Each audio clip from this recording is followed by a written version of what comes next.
So now mga kananay, tayo ay maghugas ng plato. Ako taga-sabon. Si Daddy Tim naman ang taga-banlaw. So ito yung mga ginagamit namin. Daddy Tim, it's heavy. I got it. You got it? Yeah, Are you sure? I'm gonna rinse it. Rinse it good.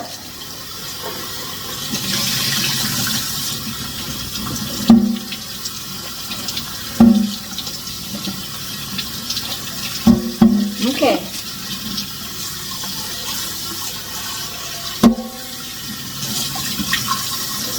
You have soup the other side.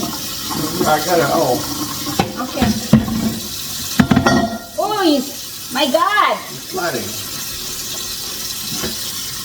You broke it? No. Almost. Almost mga kananay. Kay heavy man na siyang crackpot mga nanay o heavy. Pero kaya man ako mga nanay. No problem man. You break it? That's good. I'm gonna put it up on that. Okay. Mga nilutuan ko ito mga kananay. So kailangan i-wash natin.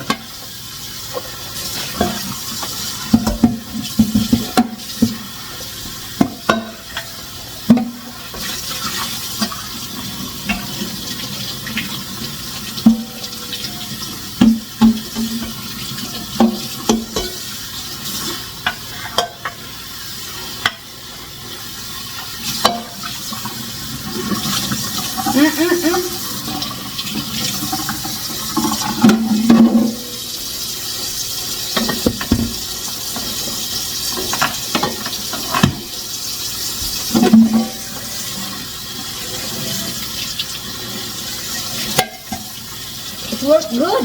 I like it. For frying red fish and fish. It's pretty old. Okay, what else? Okay, we have more down here. Okay, this one, you need to be careful this one, huh? You need to be careful this one. You know already, this is my favorite. You got a glass? Yes, this is my favorite. I feel fancy.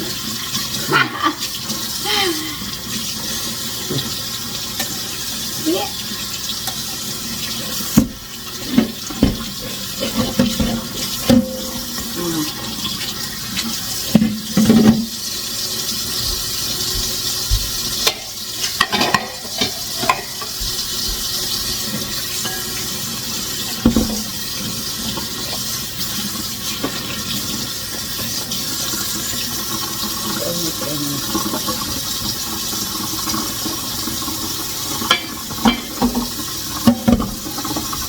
Hold on.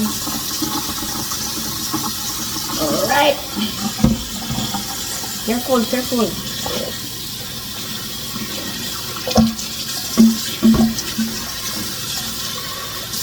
Alright.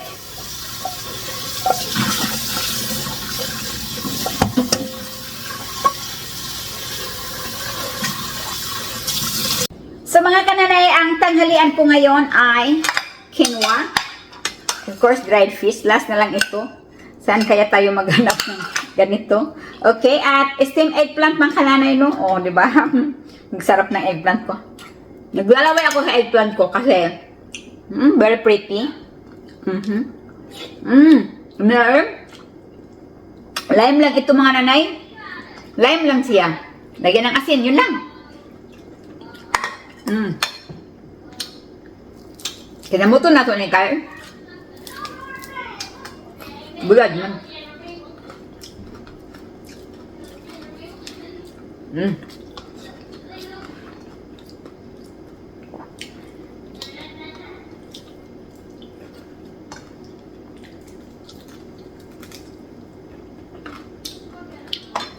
May nabasa ako ba mga kananay na comment? Doon sa kabila kong ano, kumain ako ng salad. Tapos siyempre nagbablog ako, magsasalita talaga ako. Kahit pa naman ang matanda na yun. No manners daw, mga taong ganyan. Yung nagsalita pag kumain. Kasi kaya namin. Sa picture pa lang niya, inedit na nga ng marami, filter na nga ng marami, di pa maayos-ayos. Hindi kayang kumain kasi mabulunan sila. Manners pa ang sinasabi niya. Good manners. Mukha nga niya, hindi nga ka good manners pati yung katawan niya. Kapag, sabi naman ng iba, di ba, nagagadaring tayo ng maraming beses? Hindi naman ganyan yung aktingan natin. Hoy! Ba't hindi mo lang niya kasasuhin yung kulubot ng ano mo, yung leg mo? Nakibaka mo ng leg, ng lawlaw na nga. Ganyan pa magsalita. Manners, may mas manners pa kami sa inyo. Kunwari, kasi sa ibang bansa, lo ninyo. Niyayabang yung mga yung ibang, nasa ibang bansa.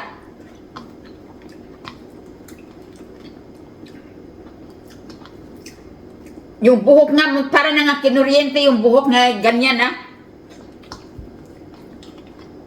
Tama nga naman. Tapos yung isa naman, yung dito niya, wala na, nag-abot na yung dito at saka yung dito niya. Tapos may ano pa. Kaya may sumagot tuloy sa kanya. Natawa ko dun sa sagot ng ano. Talagang na ano, nasa pool talaga siya.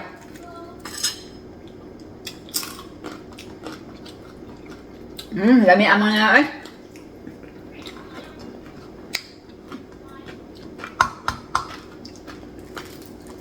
Manners pa sila. Mukha nga niya, mukha na nga siyang ano, mulupad. Buhok pa na kuryente. Pinilter ng maraming beses, hindi pa talaga mayos-ayos, wala na, hindi na natablan.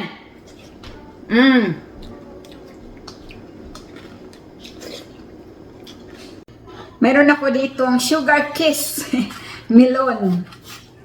Ayan.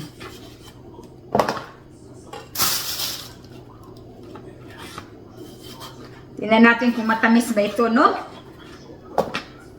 Yung talaga bang sugar kiss?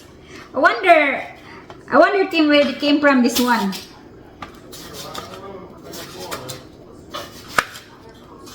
It's a kind of melon, mga kananay, pero sugar kiss nga siya. Sa cantaloupe yan. No, we call this one is a melon, dear.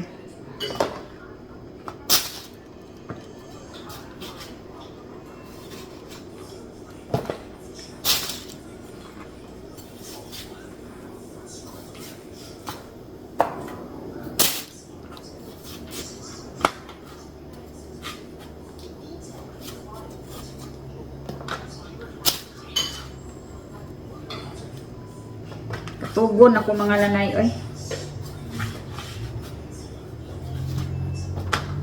Aga pa naman. What time there is 8 o'clock?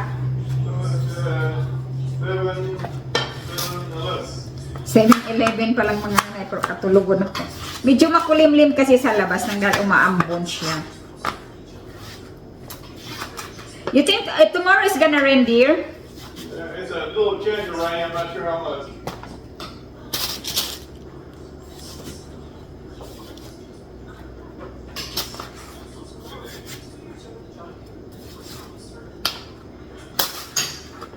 Nagpangladok na ko sa ako ang laway, mga nanay.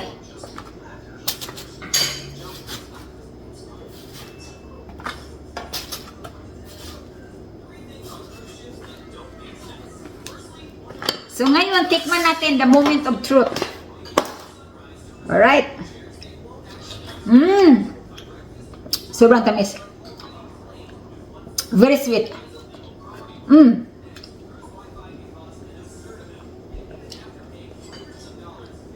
Kaya gusto ko ito kasi sobrang sweet talaga makanan niya.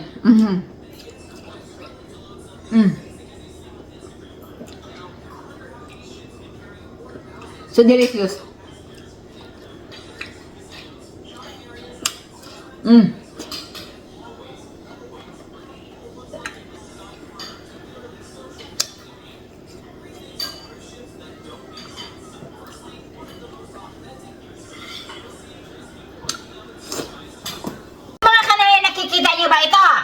Nakikita niyo na! Joke lang mga nanay. Joke lang. na ako magawa. So, sardines yan. Sardines. Iba yung sardines na dito sa Amerika.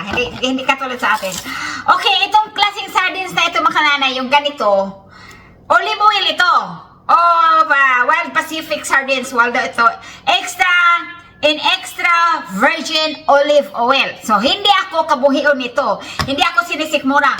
Pero yung sardines, yung fresh ba yun, mga kanana, yung tayo ang nagluluto, no? Yung, yung fresh na hinugasan natin, yung fresh, hindi dilata. Doon ako kabuhion. Mutuyok ang mundo. I don't know why. Pero ito, mga kananay, nasubukan ko na itong kinain, hindi ako gikabuhi. So, subukan natin ito kasi binili ako ni Paring Tim. Ito ang lalagyan ko nito, mga kananay. Adobohin natin. Igisa lang natin, tapos lagyan natin ng sardinas. Joke lang yun sa mata natin, mga nanay, ha? First of entertainment. Umpisa na natin mag-urim-urim. So, ito, mayroon akong garlic, onions, and bell pepper. Okay. Unahin ko yung garlic ko.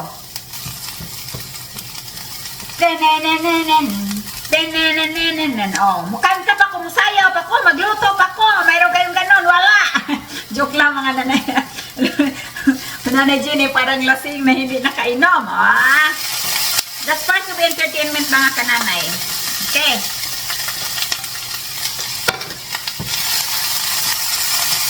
Woo! Kahumot.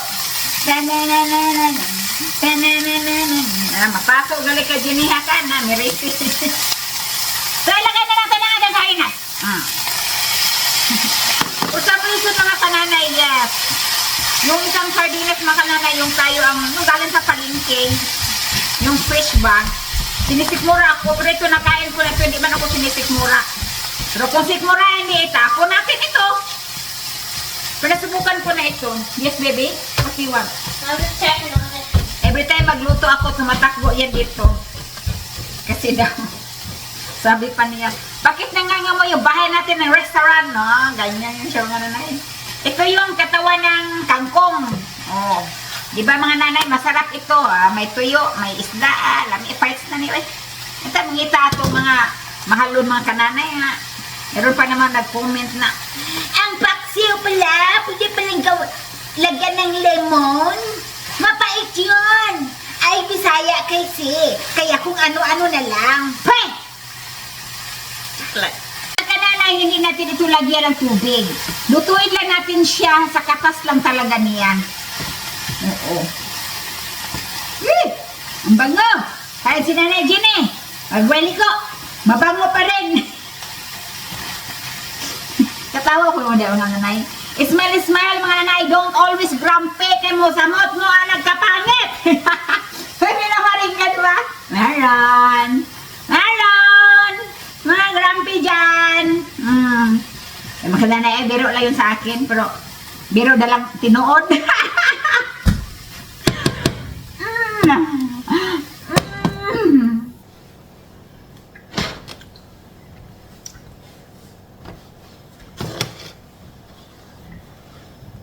So ngayon, asinan ko na ito ng isang lata. Joke lang, mga nanay, ha? Hindi ko talaga nilagyan ng sabaw, mga kananay. Yung kunting tubig ba? Hindi. Kasi lutuin siya sa katas niya. So sa mga nagtatanong, Ate Jen, ba't hindi ka lalagay ng soy sauce or yung magic sarap? Hindi ako naglalagay ng ganyan pag nagluluto. I try my best na naging natural siya.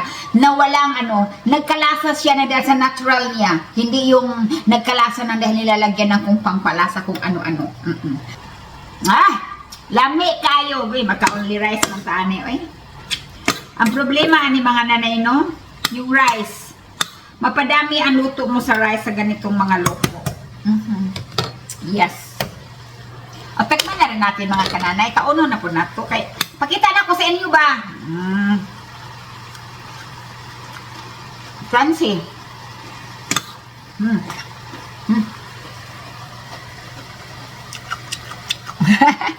Joke lang, mga nanay. Mga nanay, luto na siya. Luto na. Di ba? Luto na. Masustansya. Natural. So ngayon, tapos na ako nagluto, tapos may hiniwalay nga ako, medyo matigas na siya, mga kananay, ay itatanim ko siya dito sa paso. Di ba? Parang mag-harvest ako dito na naman sa paso. Madali lang. magka-garden, kaya huwag tatamad-tamad. Kailangan alagaan mo ang iyong mga pananim. Parang makaharvest ka ng marami.